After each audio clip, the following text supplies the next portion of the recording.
me and welcome to our first quarter of 2025 e-commerce report. First, let me walk you through how we performed this first quarter. Look at sales trend. The sales trend in the first quarter dropped by 4.25%. Actually, this is not a dramatic drop, but it is significant enough to merit attention, especially considering the campaign running early in the year. And when we break it down by category, some pattern emerged. Look at electronic accessory. This is came out as our highest performing category with especially strong number in February and March. And home and lifestyle, health and beauty stay pretty stable. And food and beverage and fashion accessory has a consistent but moderate performance. But our biggest red flag is support and travel, with a GMV drop sharply after January. And wrapping up, electronic accessories is current our growth engine with the highest GMV. Meanwhile, sport and travel with a sharp drop and require something new. Okay, now let's take a closer look at our ad spend allocation. In this first quarter, we allocate 27% at cost for gold member, 21% for platinum, 26% for silver, and another 26% for general member. This is clearly show that we are prioritizing the gold member with the aim to move them up into platinum membership tier, since they are the high value membership tier. And next, look at total GMV. We see that gold member is the highest, right? But when we talk about most affluent segment, we consider three factors. The first is GMV generated, second is average GMV per order, and last one is average GMV per customer. Gold membership tiers can be highest in total GMV, but platinum membership tier is the highest in average GMV per order and average GMV per customer. So we can say that platinum is our most affluent segment, and when it comes into scale, we can see that platinum is a small exclusive group with high spending, but there are not many of them. However, gold, they are our core spender group and drive the highest GMV through the frequent purchase, and that's exactly why we are prioritizing them, because they are engaged, they place the frequent order, and they have the highest potential to convert into the platinum, who is already loyal and high spending and do not require much push from us. Now let's take a look at return on investment. You can see from the chart, our return on investment remained negative across all weeks in the first quarter. This means that we are selling at loss across all categories. Actually, I can say that this is a expected loss, since the platform is intentionally operating at a loss in this first quarter as a part of market penetration strategy. And since as we are heavily investing in customer acquisition, customer engagement, and customer retention, so this mirror the growth was monetized later model that can be seen in a lot of e-commerce player in the early expansion, with the aim to build a loyal and high value user base. And at this point, our target is to gradually move toward the positive profit trend as the customer base grows and the cost efficiency improves, targeting as a return on investment of -50. Following what Minok has said about the target, we identify one of the biggest problems we have is customers are currently paying a huge delivery fee, which costs for 50% of the whole value. So our group suggests that we can subsidize all the delivery fees to attract the price-sensitive users, increase the purchase frequency, grow total order volume, strengthen customer retention and loyalty. So this is basically all the business essential. But ultimately, we want to reduce the cost per acquisition, which are the CPA. So one of the things that we want to concentrate in this recommendation is about expanding the delivery partners, which we will enable customers to choose the cheapest option of delivery throughout in their region. For example, when you live in District 9, you can be shipped and be delivered your package by some delivery partners around the District 9 instead of bringing the delivery partner from the office of the e-commerce platform. And it can also avoid the monopolistic pricing because it's not depends on some of the big players on the delivery partners. And it's allow the flexibility to switch between carrier during peak season to ensure that everyone can receive their package and creating the competition in pricing. Economically, it is kind of good for our business because we can negotiate for a better price as our delivery partners started to compete with each other for a better price for us. Okay, next one is about the virtual on time. So this is a heat map that we have compared, and you can see that the peak hour of this is the lunch time and the late night. And most frequent day to shop is Tuesday, Friday, and Sunday. So we launch limited time vouchers during peak shopping hours could motivate and encourage consumers to buy more as they already buy more in these hours, and then we have the vouchers to encourage them to buy more for a cheaper price, for a better price.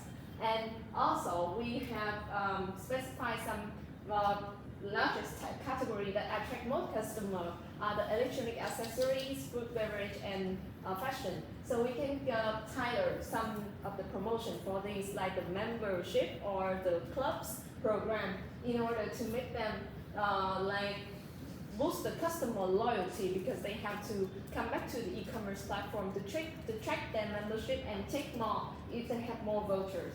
And instead of partner with some delivery partners, we also collaborate with bank and e-wallet provider to launch some exclusive partners. So we can see that there are still 30.84% people who still use cash to pay for the e-commerce platform. So if you convert from the cash to the bank and wallet, it's really like a 3D dimensions, because the customer can gain extra discounts and save more from the credit and e-wallet. And also the platform can increase payment success rate and reduce the order cancellation, because you already paid it beforehand. So it's reduced the cancellation. And also some research has identified that from psychologically, people will spend more with cards because they don't feel guilty from taking their money out of the wallet. And partners, they can gain access to a broader customer base and promote the user acquisition for themselves. So this is also the end of Tung-Linh presentation. Okay, thank you. Yeah, again, any question? For the team, I think there's so many questions, right? Or any comments for the team? Yeah, okay, very much. Okay, so first of all, I want to, your presentation is pretty general, and also have some example ideas. But I have a question that I would like how you guys calculate the 50% that the customer have to pay the delivery fee. That is based on the information of Shopee. So we have researched about the policy of the free extra voucher of Shopee online. So, for example, if the total delivery fee is 20, so the customer will pay about 10,000, and the 10,000 and the other 10,000, the seller they will pay about 5,000, and the other our platform they will pay for it. So we just put the information on the Shopee policy. Okay, okay, the answer? Yeah. Any other question?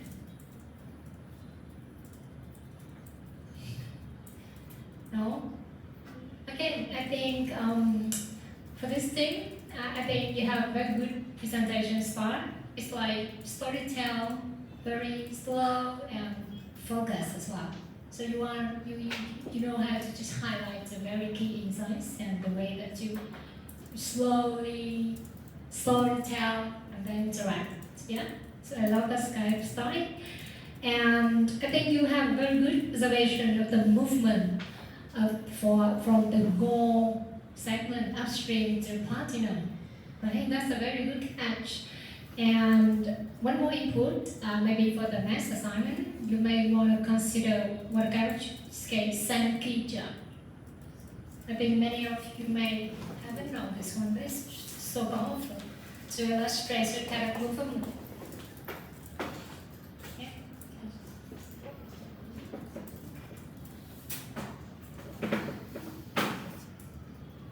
Sankey.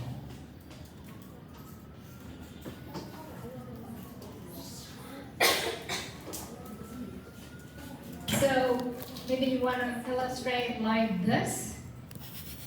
So this is March, this is Feb, right? This is March, and maybe this is what you plan, schedule planning for, maybe Q2 or something, right? So here you divide the segment into 4, right?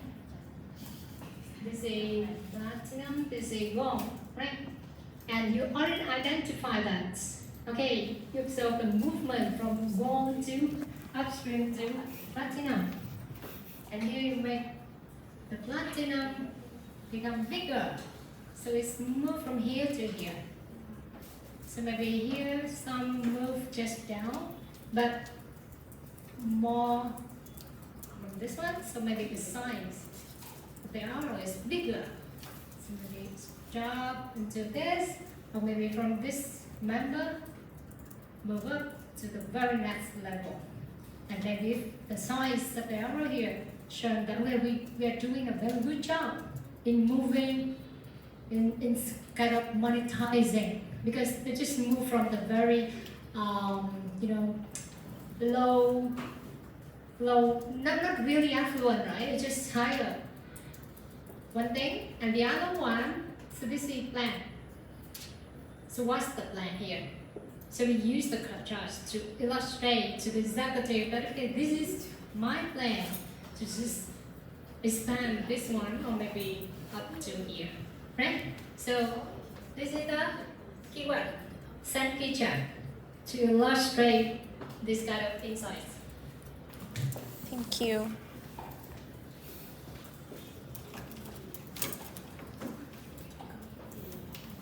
And also you mentioned about the psychology of the consumer.